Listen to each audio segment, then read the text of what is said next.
Shalom Bapak Ibu Saudara yang diberkati dalam nama Tuhan Yesus. Apa kabar hari ini? Saya harap Bapak Ibu Saudara semua tetap ada di dalam kasih karunia Tuhan, tetap ada dalam perlindungan Tuhan, dan tetap semangat juga terus sukacita dalam menapaki tahun 2023 ini. Puji Tuhan, hari ini saya atas nama Kurniawati Sartimkela akan mempresentasikan tugas saya, yaitu tugas pneumatologi dan eklesiologi, yaitu doktrin tentang Roh Kudus dan doktrin tentang gereja, mengenai makna dari kata sempurna dalam 1 Korintus 13 ayat 9 sampai ayatnya yang ke-10. Dengan dosen pengampu yaitu Dr. Sundoro Yahya, MTH. Nah, hal ini menarik bagi saya untuk saya teliti dan saya gali lebih dalam. Saya percaya Bapak Ibu Saudara juga kalau melihat atau merasakan hal ini menarik, pasti ada kerinduan, ada keinginan untuk mencari tahu atau untuk menggali lebih dalam. Sama halnya dengan saya, ini merupakan satu hal yang menarik untuk dikupas, digali lebih dalam karena ada beberapa pandangan yang mengatakan bahwa pada waktu kanonisasi Alkitab, itu semua sudah lengkap. Karunia-karunia roh seperti nubuatan, bahasa roh, kesembuhan, mujizat, dan sebagainya itu sudah berhenti atau tidak ada lagi. Apakah ini benar? Apakah Roh Kudus sudah tidak bekerja lagi dalam hidup orang percaya untuk menyatakan atau untuk melakukan hal-hal yang spektakuler? Lalu apakah Roh Kudus hanya dibatasi dengan karunia-karunia Roh Kudus saja? Lalu seperti apa karunia-karunia roh itu? Nah, kita akan bahas lebih dalam pembahasan-pembahasan saya di beberapa slide ini. Nah, untuk mencari makna kata sempurna ini, saya meneliti dari bagian eksegesinya, yaitu bahasa asli dan juga terjemahan-terjemahan. Dan yang kedua yaitu analisa konteks, yaitu konteks dekat dan konteks jauh. Dan studi teologis tentang doktrin gereja itu sendiri. Ya, mungkin Bapak Ibu Saudara perlu ngopi sebentar atau santai sebentar sebelum kita masuk kepada pembahasan-pembahasan yang cukup memberatkan otak, tapi ini menyenangkan, sangat menyenangkan untuk kita gali, untuk kita bahas lebih dalam. Yang pertama kita masuk di bagian eksegesi. Kalau kita lihat di dalam ITB atau Indonesia Terjemahan Baru, dalam 1 Korintus 13 ayatnya yang ke-9 dan ayatnya yang ke-10, firman Tuhan berkata, sebab pengetahuan kita tidak lengkap dan nubuat kita tidak sempurna. Tetapi jika yang sempurna itu tiba, maka yang tidak sempurna itu akan lenyap. Kita lihat di dalam bahasa atau terjemahan aslinya, bahasa Yunani, dan terjemahan King James Version, terjemahan Inggrisnya saya pilih yang King James Version, dan terjemahan firman Allah yang hidup, dan terjemahan bahasa Indonesia sehari-hari. Agar dapat lebih memahami ayat-ayat yang akan kita pelajari nanti, Bapak Ibu Saudara bisa membaca sendiri terjemahan-terjemahan yang sudah saya paparkan di sini. Kita tidak akan menyoroti semua kata dari beberapa terjemahan-terjemahan ini, tetapi beberapa kata yang akan kita bahas, kita gali lebih dalam untuk kita menemukan makna kata sempurna ini. Pada beberapa kalimat atau kata di depan, saya sudah mewarnainya, supaya ini menjadi fokus kita untuk kita memahami makna kata sempurna ini. Dari banyaknya kata yang sudah saya lampirkan dalam layar laptop saya ini, ada 3 kata penting yang perlu kita teliti lebih dalam. Ini yang membuat saya penasaran untuk mencari tahu lebih dalam. Yaitu yang pertama kata meros. Kalau Bapak Ibu Saudara lihat, kata meros. Dan yang kedua kata ginoskomen. Ini kata ginoskomen. Dan yang ketiga kata teleion. Kata teleion atau kata perfect, sempurna. Nah, 3 kata penting ini, kata part, meros, dalam terjemahan Indonesianya, yaitu bagian atau sebagian, Dan yang kedua kata we know, kita tahu.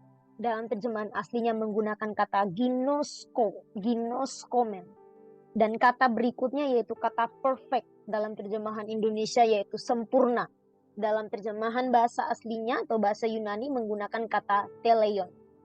Nah, ketiga kata ini kita akan bahas, kita akan gali lebih dalam supaya kita dapat menyimpulkan dengan baik makna dari kata sempurna ini. Yang pertama yaitu kata part. Kata part dalam terjemahan Inggris King James Version itu memiliki arti bagian atau sebagian. Dalam terjemahan aslinya menggunakan kata meros. Kata meros ini dalam morfologinya yaitu noun, genitive, neuter, singular. Kata genitif dalam bahasa Yunani itu biasanya merupakan suatu kata benda yang memberikan keterangan pada kata kerja sebagai suatu tindakan yang tersirat. Jadi kata bagian dalam hal ini merupakan suatu tindakan tersirat dari apa yang dilakukan atau yang diketahui oleh subjek. Dalam hal ini Rasul Paulus dan rekan-rekan pelayanannya. Tindakan tersirat apa yang dilakukan oleh subjek ini? Nah, dalam bahasa aslinya, terjemahan aslinya, kata meros ini juga terdiri dari dua pengertian. Yaitu yang pertama, dikatakan bagian karena ditugaskan untuk satu atau orang-orang tertentu.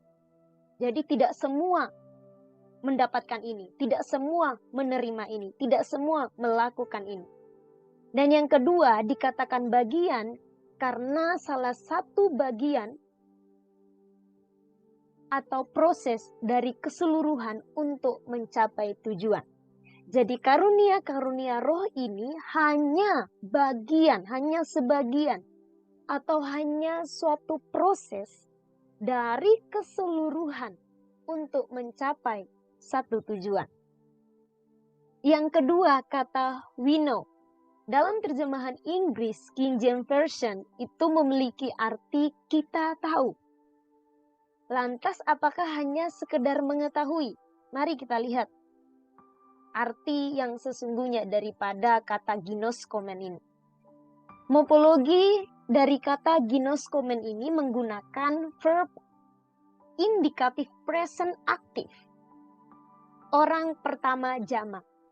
Nah, Bapak Ibu Saudara, kalau kita perhatikan di dalam bahasa aslinya menggunakan verb indikatif present aktif itu merupakan subjek yang melakukan suatu tindakan dan tindakan itu sungguh-sungguh terjadi di masa lampau dan dilakukan secara berulang-ulang dan belum selesai.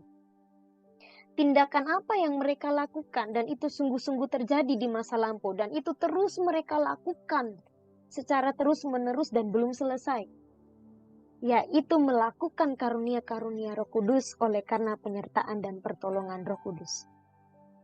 Kata ginosko itu dalam bahasa Yunani sepadan dengan kata yada. Kalau Bapak Ibu Saudara ikuti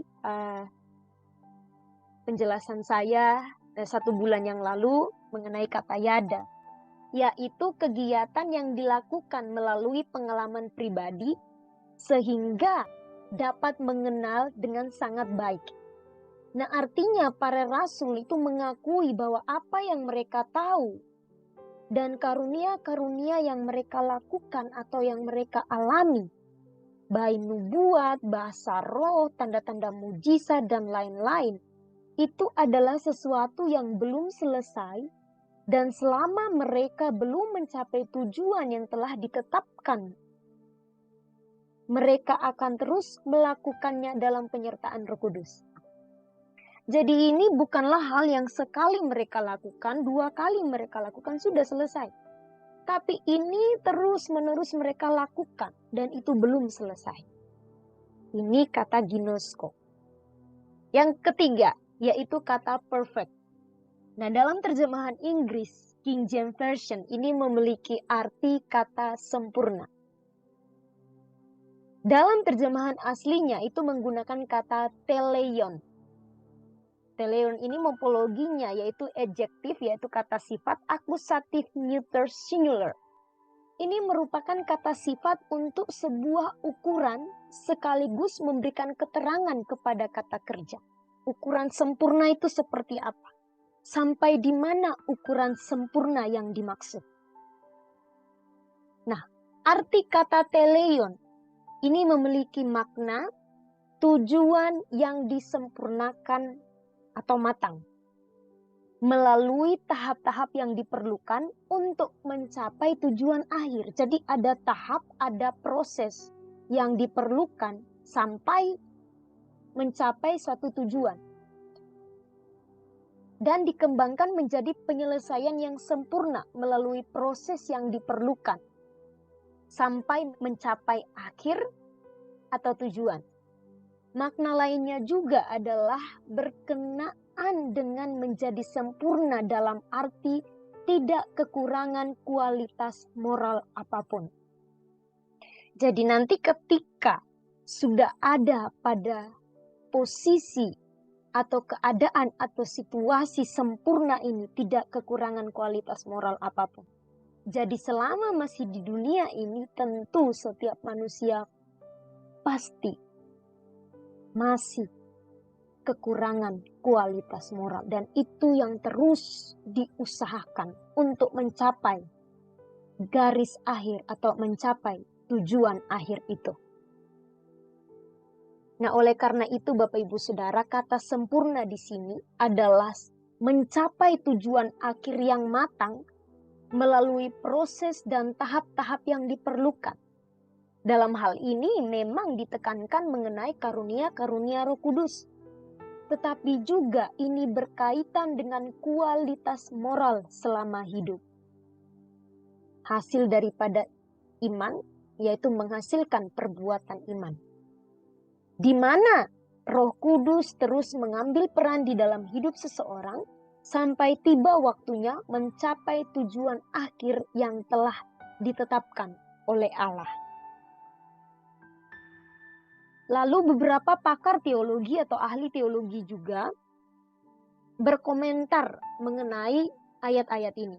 Yang pertama, Matthew Henry, dia mengatakan bahwa karena pasal 13 ini berkaitan atau berbicara mengenai kasih. Rasul Paulus menekankan tentang kasih. Matthew Henry berkomentar bahwa kasih lebih diutamakan daripada pemberian yang dibanggakan oleh jemaat Korintus. Karena kasih itu abadi. Ketika seseorang merasa memiliki atau menerima pemberian yang luar biasa dalam dunia ini, ingatlah semua akan lenyap ketika seseorang sudah datang ke sorga kelak. Perhatikan kata ke sorga kelak. Di sana cinta kasih akan dibuat sempurna. Di sana kita akan mencintai Tuhan dengan sempurna. Dan di sana kita akan saling mencintai dengan sempurna. Di sanalah keadaan yang sangat terberkati. Allah adalah kasih, di mana Tuhan dilihat sebagaimana adanya dan bertatap muka. Disitulah iman dan perbuatan berada pada puncak yang terbesar, dan hanya di sanalah segalanya disempurnakan. Yang kedua, pakar teologi bernama Barnes, dia berkomentar mengenai ayat-ayat ini. Tetapi ketika yang sempurna datang, itu artinya bila sesuatu yang sempurna dilihat atau dinikmati, maka yang tidak sempurna itu dilupakan, dikesampingkan atau dilenyapkan. Jadi dalam terang siang hari yang penuh dan maksimal, maka cahaya bintang yang tidak sempurna akan hilang dan lenyap. Pengertian di sini bahwa di surga adalah suatu keadaan kesempurnaan mutlak, dan yang sebagian atau yang tidak sempurna akan hilang dalam kecemerlangan yang luar biasa. Semua ketidaksempurnaan akan lenyap, dan semua yang kita miliki di sini akan hilang dalam kemuliaan yang unggul dan sempurna. Di sanalah semuanya akan menjadi jelas, terang, dan abadi. Yang ketiga, pakar teologi bernama Matthew Polly. Dia mengatakan, tetapi ketika kita datang ke surga, garis bawahi lagi kata surga, kita akan berada dalam keadaan seperti itu, yaitu sempurna. Karena tidak ada yang akan atau yang dapat ditambahkan kepada kita. Maka pengetahuan kita yang parsial dan tidak sempurna akan ditelan dalam pengetahuan yang sempurna dan yang lengkap. Dan pakar teologi yang terakhir yang saya ambil yaitu John Gill. Dia mengatakan bahwa dan kemudian yang sebagian akan disingkirkan. Ketidaksempurnaan pengetahuan akan disingkirkan. Cara yang tidak sempurna untuk mengkomunikasikan pengetahuan dan menerima serta memperolehnya akan berhenti. Demikianlah Rasul menjelaskan apa yang dimaksud dengan berhentinya pengetahuan dan nubuatan. Pengetahuan yang tidak sempurna akan lenyap, atau lebih tepatnya disempurnakan atau ditelan dalam pengetahuan yang sempurna. Ketidaksempurnaannya akan hilang dan tidak akan diajarkan dan diterima sebagian karena seluruh kebenaran akan diketahui dengan jelas. Nah, dari beberapa komentar pakar teologi, saya menyimpulkan bahwa jelaslah selama masih hidup di dunia ini dan selama yang sempurna itu belum kita dapatkan dan belum tiba, kita akan terus mengalami cara kerja roh yang spektakuler dan peran Roh Kudus dalam kehidupan orang percaya. Dan itu merupakan bagian atau proses untuk mencapai tujuan akhir, yaitu ketika Yesus datang yang kedua kali dan kita ikut memerintah bersama Yesus dalam kerajaannya yang kekal. Nah, kita akan perhatikan berikutnya mengenai analisa konteks dalam pasal ke-13. Saya merangkum pasal 13 ini terdiri dari beberapa topik, dan ini menjadi gambaran atau garis besar untuk kita pahami lebih dalam makna daripada kata sempurna ini. Dalam ayat 1 sampai ayatnya yang ketiga, di sana Rasul Paulus menekankan sekalipun kamu memiliki segalanya, tapi tidak memiliki kasih, tidak ada faedahnya. Dan yang kedua, dalam ayat 4 sampai ayatnya yang ke-7, Rasul Paulus menjelaskan ciri dan hakikat sebuah kasih. Dan topik ketiga yang saya coba lihat di dalam ayatnya yang ke-8, itu Rasul Paulus menjelaskan bahwa hanya kasih yang abadi. Tidak ada apapun yang kita lakukan dalam dunia ini yang abadi kecuali kasih. Karena kasih tidak berkesudahan. Ayatnya yang ke-9 sampai ayatnya yang ke-10, Rasul Paulus kembali menegaskan bahwa selain kasih, segala hal akan berakhir atau sirna. Nubuat akan berhenti, bahasa roh akan lenyap, namun kasih tidak akan berkesudahan. Topik berikutnya yang saya angkat dari pasal 13 ini yaitu dalam ayat 11 sampai ayatnya yang ke-13. Segala yang ada masih samar-samar atau belum jelas, tetapi kelak ketika yang sempurna tiba, segalanya akan terlihat jelas dan sempurna. Dan Rasul Paulus kembali memberi penekanan pentingnya kasih. Karena dalam pasal 13 di ayatnya yang terakhir, Rasul Paulus berbicara mengenai iman, pengharapan, dan kasih, Bapak Ibu Saudara. Kita lihat sendiri, iman berbicara mengenai kualitas pertumbuhan kerohanian dan hal-hal yang tidak mungkin menjadi mungkin. Di sanalah karya dan kuasa Roh Kudus mengambil peran besar dalam kehidupan orang percaya untuk menolong, memampukan, dan menjadikan hal-hal yang mustahil menjadi tidak mustahil. Atau menjadikan hal yang tidak mungkin menjadi mungkin. Berbicara mengenai pengharapan di dalam Roma pasalnya yang ke-5 ayat 3 sampai ayatnya yang ke-5, Rasul Paulus menyatakan, kesengsaraan menimbulkan ketekunan, ketekunan menimbulkan tahan uji, dan tahan uji menimbulkan pengharapan, dan pengharapan tidak mengecewakan karena kasih Allah telah dicurahkan di dalam hati kita oleh Roh Kudus yang telah dikaruniakan kepada kita. Dan berbicara mengenai kasih dalam argumen Paulus mengenai mengapa pengharapan tidak mengecewakan. Perjumpaan antara yang alami dan supranatural itu adalah pada pengamatan historis dan karya Roh Kudus yang memberi kepekaan supranatural akan kasih Allah. Roh Kudus masih berperan dan tinggal di hati kita.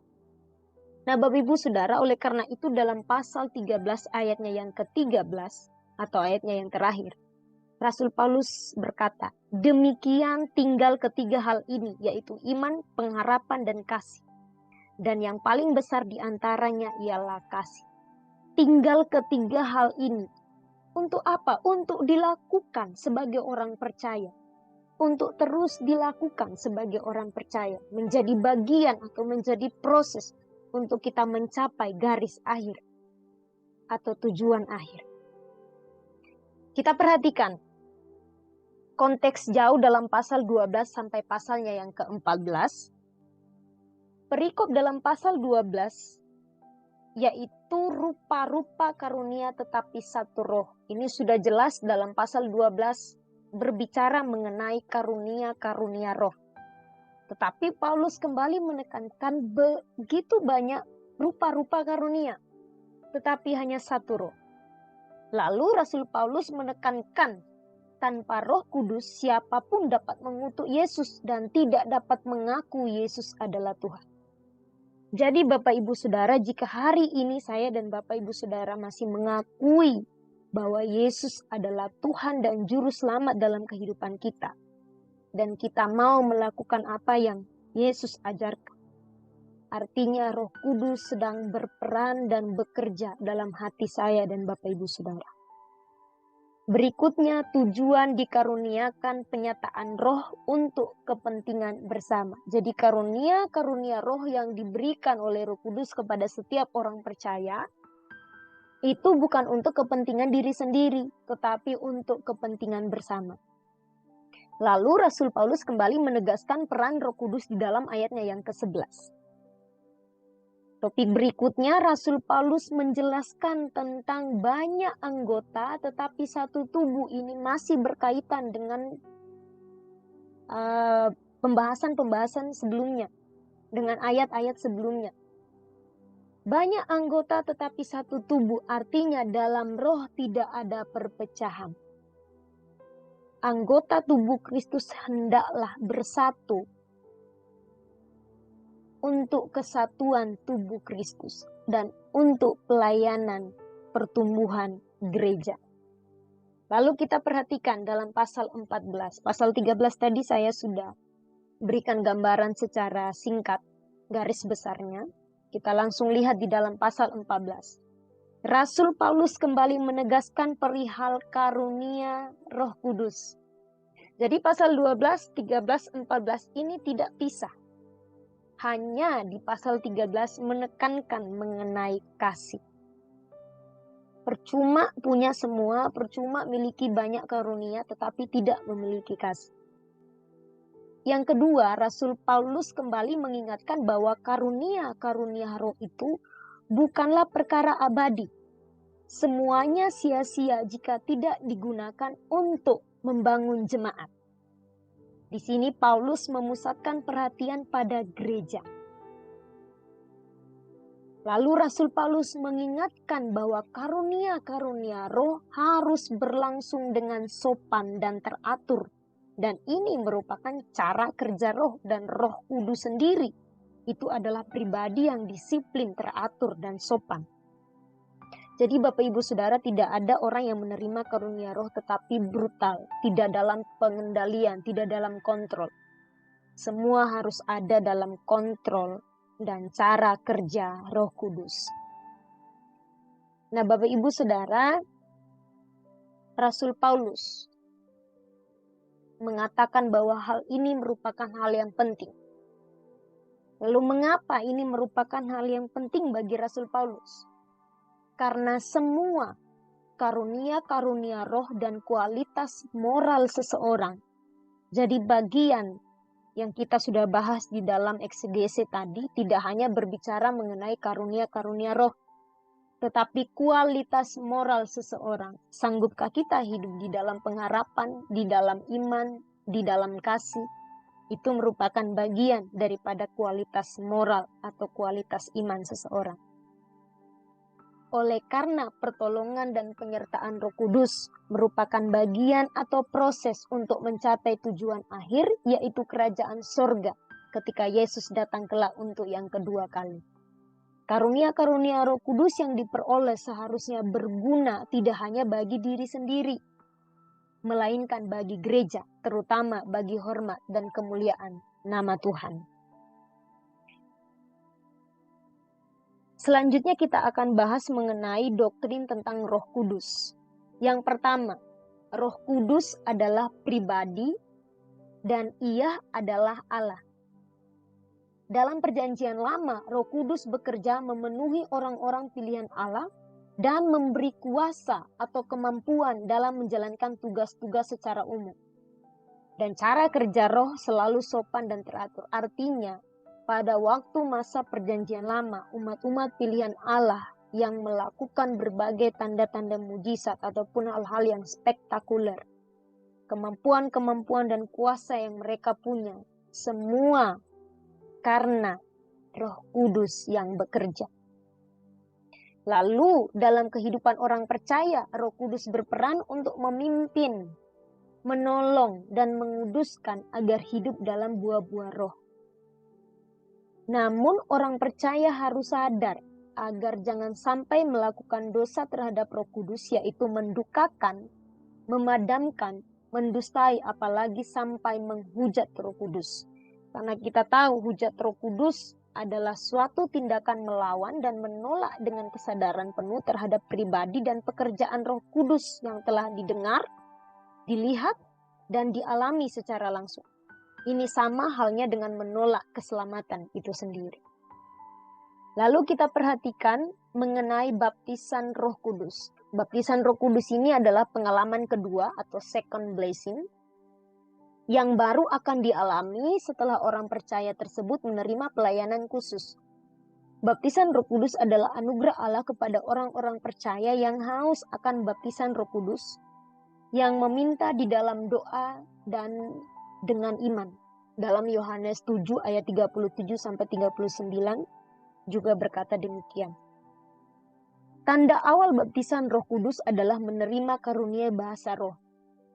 Baptisan Roh Kudus bukanlah merupakan sebuah puncak pengalaman rohani, melainkan pintu masuk ke dalam berjenis-jenis pelayanan dalam roh yang disebut karunia-karunia roh. Cara kerja Roh Kudus selalu membawa dampak. Hasil dari hidup dalam buah roh juga selalu membawa dampak bagi sekitar. Sama halnya dengan karunia-karunia Roh Kudus harus berguna dan berdampak terutama bagi gereja Tuhan dan untuk kemuliaan nama Tuhan. Kesimpulannya, Roh Kudus akan terus bekerja dalam kehidupan orang percaya selama kita mau memberi diri untuk diproses dan dipimpin oleh Roh Kudus. Roh Kudus akan melakukan hal-hal yang spektakuler, yaitu karunia-karunia Roh Kudus akan diberikan dalam hidup kita jika kita hidup dalam tuntunan dan kita mau memberi diri untuk dipakai Roh Kudus. Roh Kudus akan terus berkarya dan beracara dalam dunia ini sampai waktunya tiba, yaitu Yesus datang yang kedua kali, dan setiap orang percaya yang telah mencapai tujuan akhir akan memerintah bersama Tuhan Yesus Kristus dalam kerajaannya. Ingatlah bahwa Roh Kudus belum selesai dalam hidup kita sampai waktunya tiba. Demikian presentasi saya, semoga ini menjadi berkat bagi Bapak Ibu Saudara semua. Tuhan Yesus memberkati.